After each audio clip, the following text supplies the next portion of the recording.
panitia Liga 4 ini melakukan kecurangan atau tidak menjunjung tinggi fair play. Publik dan semua itu bisa mencium kalau ada anggapan-anggapan sesuatu yang dinilai anomali.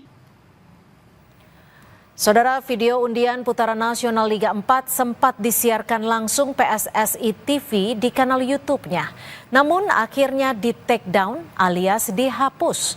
Cuplikan video yang telah beredar di media sosial itu disorot karena tampak keanehan saat mengundi grup N yang hasilnya diisi Persewangi Banyuwangi bersama Papua Tengah, Jawa Timur 4, dan Jawa Barat 2. Saat mengambil bola undian, tampak tangan pengundi digeser ke bawah meja sampai tidak terlihat. Kemudian ia mengangkat kertas yang terlihat terlipat lurus dan mengumumkan nama timnya. PSSI langsung angkat suara dan meminta pengundian ulang. Provinsi Banten dari tingkat provinsi. Melalui keterangan tertulis, Ketua Umum PSSI Erick Thohir berbicara, kami menyesalkan pelaksanaan drawing Liga 4 yang berlangsung secara tidak profesional dan tidak transparan. Jangan pernah main-main dengan kompetisi Liga. Demi menjunjung fair play dan integritas kompetisi, kami mendesak agar dilakukan drawing ulang dengan prosedur yang jelas, adil, dan melibatkan semua pihak terkait. Apa yang dibaca dari carut-marut undian Liga 4 dan bagaimana sanksi tegas bisa dijatuhkan oleh PSSI kepada para pihak yang terlibat? Kita akan bahas bersama Lalu Hadrian Irvani, Wakil Ketua Komisi 10 DPR RI fraksi PKB dan pengamat sepak bola yang juga jurnalis olahraga, Mas Firzi Idris. Mas Firzi, Pak Lalu, terima kasih sudah bergabung bersama kami di Kompas Petang. Saya ke Pak Lalu dulu. Pak Lalu, kalau Anda melihatnya ini sudah mendapat klarifikasi soal ini dari PSSI? Ya, beberapa waktu yang lalu kami klarifikasi di PSSI dan memang terjadi hal-hal yang diributkan hari ini baik di media sosial maupun di media massa. Ada kelalaian atau mungkin unsur kesengajaan kalau saya melihat bahwa panitia Liga 4 ini melakukan kecurangan atau tidak menjunjung tinggi fair play. Ini sangat miris karena hari ini PSSI sedang melaksanakan blueprint, sedang melaksanakan peta jalan sepak bola nasional. Di satu sisi ada oknum, ya itu kan kalau tidak salah Ketua Asprop dari Yogyakarta melakukan tindakan-tindakan yang tidak fair play. Terutama terkait dengan pengundian atau drawing dari Liga 4. Ini tidak boleh terjadi dan kami sangat mendesak kepada Pak Erick Thohir dan seluruh jajaran PSSI untuk memberikan sanksi tegas. Karena Liga 4 ini akan diikuti oleh seluruh Indonesia. Liga-liga kita baik Liga 4, Liga 3, Liga 2, Liga 1 tidak boleh tercemar oleh hal-hal yang tidak fair, hal-hal yang negatif. Karena memang kompetisi dan liga inilah sebagai wadah, sebagai sumber kita untuk memperoleh atlet-atlet sepak bola nasional yang akan memperkuat timnas kita ke depan. Kalau Mas Firzi, Mas Firzi, ini kan PSSI katanya sedang berbenah, sedang memperbaiki. Lalu Anda melihat ini lolos dari kejanggalan undian Liga 4 atau bagaimana Anda membacanya? Pertama saya membacanya juga apresiasi kepada football family kita ya yang sudah melihat adanya kejanggalan ini, dan ini bukti bahwa para stakeholder sepak bola kita tuh udah cerdas ya. Publik dan semua itu bisa mencium kalau ada anggapan-anggapan sesuatu yang dinilai anomali atau mencurigakan gitu, karena kita udah tahu gitu, karena kita udah bertahun-tahun Mbak lihat cara drawing yang benar di Liga Champions, bagaimana seorang pengambil undian tuh mengambil bolanya dari bowl, terus membukanya, meletakkan bagian-bagian komponen bola di meja dan mengeluarkan kertas yang bisa dibaca oleh hadirin yang datang, dan juga kamera habis itu kemudian zoom in ke nama klub yang diambil dari undian.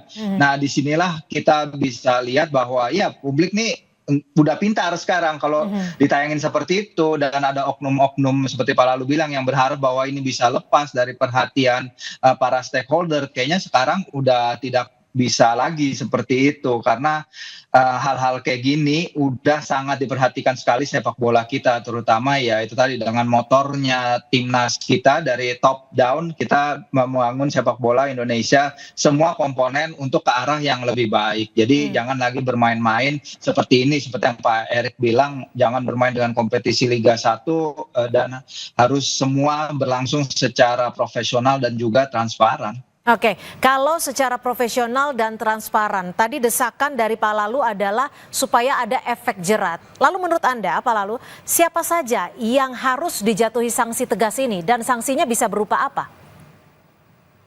Ya, tentunya kan yang sebagai panitia Liga 4 untuk tingkat nasional ini, tadi termasuk yang Ketua Asprop Yogyakarta beserta seluruh jajaran yang terlibat.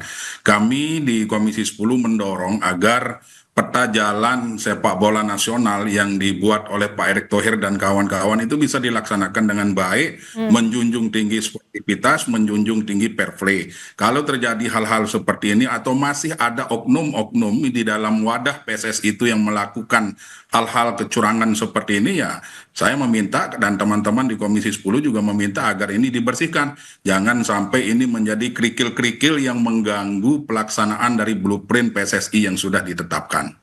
Bisa berupa apa sanksi ini menurut Anda? Ya, bisa berupa sanksi pemecatan, kemudian bisa berupa tidak dilibatkan ke dalam kompetisi atau liga apapun yang digelar oleh PSSI, Mbak Cynthia. Mas Firzi, bisa PSSI menerapkan sanksi tegas seperti yang diharapkan atau didesak oleh Pak Lalu? Ya, harapannya semua publik sepak bola kan pasti itu ya. Jadi jangan hanya berhenti di drawing ulang gitu. Jangan hanya kita melihat ini sebagai suatu problem terus kemudian drawing ulang terus kemudian ke depannya tidak menutup ini akan terjadi lagi dan ini yang harus kita cegah, prevention ya. Ini kan sudah terjadi dan kemudian diulang, tapi kemudian ke depannya prevention seperti apa yang harus dilakukan, apakah itu sanksi keras, apakah itu langsung pemecatan seperti kata Pak Lalu, dan ini harus berasal dari internal federasi. Mereka harus juga bisa mengendalikan anggota-anggotanya, mereka harus bisa memberikan efek jerah, sebenarnya efek jerah yang paling paling tinggi. Jadi jangan anggap karena ini hanya Liga 4 terus kemudian diulang lagi terus kemudian beres, tidak, karena ini adalah penopang dari seluruh ekosistem sepak bola kita dari bottom, dari grassroots sampai ke level yang lebih tinggi gitu. Jadi jangan karena ini mungkin masih levelnya memperebutkan tempat di Liga 3 terus diulang terus kemudian beres, tidak. Ini harus ada efek jerai agar tidak ada lagi kejadian sampai ke depannya, karena perhatian publik sangat besar, Mbak. Sejak berita ini dinaikkan ya kita lihat masih banyak video-video yang beredar di media sosial, bahkan di kami pun di Kompas.com beritanya masih ya salah satu jadian terpopuler nih sejak insiden ini pertama terjadi. Jadi memang ada atensi besar publik terhadap kejadian ini. Ya, itu sebenarnya karena publik juga peduli dengan perkembangan ataupun PSSI itu sendiri. Lalu Pak Lalu, kalau Anda melihatnya ini sebenarnya PSSI kecolongan atau seperti apa sih? Karena kan sebenarnya videonya juga ditayangkan secara live di PSSI TV. Ya, kalau dibilang kecolongan mungkin kecolongan juga ya. Tetapi kan pada prinsipnya PSSI memberikan kepercayaan penuh kepada teman-teman yang menjadi panitia penyelenggara untuk Liga 4 tingkat nasional ini. Liga 4 ini kan mengikuti dari seluruh klub-klub yang bermain di seluruh Indonesia. Sebenarnya ini bisa dijadikan sebagai wadah, sebagai sarana untuk memperoleh bibit-bibit pemain yang betul-betul memiliki kompetensi yang bisa dipersiapkan untuk mengisi starting line up atau mengisi squad di timnas kita. Tetapi kita sangat menyayangkan bahwa hal-hal seperti ini dicederai oleh oknum-oknum yang masih ada hari ini di PSSI, baik di PSSI di kepengurusan pusat maupun di PSSI daerah. Nah, dengan kejadian ini kami meminta kepada Pak Erick bersihkan oknum-oknum ini, karena oknum-oknum inilah yang akan menjadi batu sandungan bagi Pak Erick dan kawan-kawan di PSSI untuk melaksanakan blueprint atau untuk melaksanakan peta jalan sepak bola yang sudah beliau buat gitu. Kalau ada masih kerikil-kerikil ini ada di tubuh PSSI, saya sangat pesimis hal-hal yang disampaikan di blueprint itu bisa terwujud gitu. Kalau Anda menduganya, apakah permainan dalam tanda kutip ini hanya sebatas drawing atau ada dugaan permainan-permainan lainnya? Kalau sudah mulai drawing, mulai disistematiskan untuk tidak fair play, saya rasa ke depan juga akan carut-marut pelaksanaan dari kompetisi Liga 4 ini. Seperti itu Mbak Cynthia.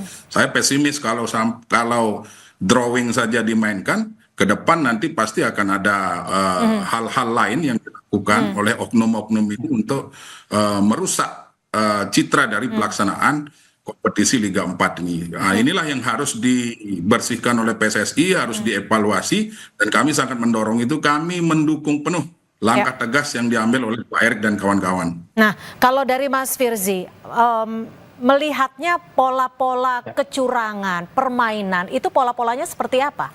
Ya. Ya, kalau kita lihat kan emang ini benar seperti yang kata Pak Lalu sampaikan ya, bahwa ini agar kita bisa mengikuti pola dari roadmap kita, sepak bola, blueprint sepak bola kita, semua harus berjalan semestinya. Ya kita tahulah pasti sepak bola Indonesia itu seperti banyak juga di negara lain ya, mungkin belum 100% semuanya berjalan dengan baik dan berjalan dengan bersih. Tapi kita melihat upaya-upaya menuju ke sana itu kan sudah dilakukan ya.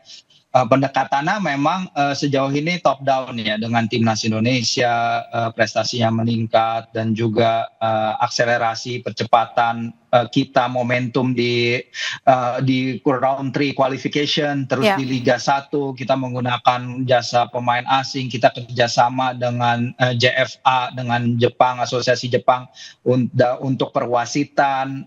Ini hal-hal seperti ini kan sudah dilakukan di atas, tapi memang kalau kita lihat kan Pak Erick dan jajarannya kan mulai bekerja dari Februari 2023 ya, artinya ini memasuki tahun kedua. Jadi memang ini masih jadi bagian dari proses benah-benah sepak bola Indonesia, karena nggak mungkin segalanya langsung jebret, langsung bisa diselesaikan hanya dalam waktu setahun 2 tahun, karena kita tahu permasalahan sepak bola Indonesia sangat Tidak masif sedikit ya. sejak kembali. Tidak sedikit, benar. Kalau lihat perjalanan sepak bola Indonesia dalam 10 tahun terakhir, pembekuan PSSI, terus ada pandemi, terus ada tragedi Kanjuruhan yang sangat disayangkan. Ini akan memerlukan waktu sebenarnya, Mbak. Baik, jadi intinya pembenahannya juga harus dilakukan secara total. Jika ada pihak-pihak ataupun oknum-oknum yang ingin merusak PSSI, memang harus dibenahi.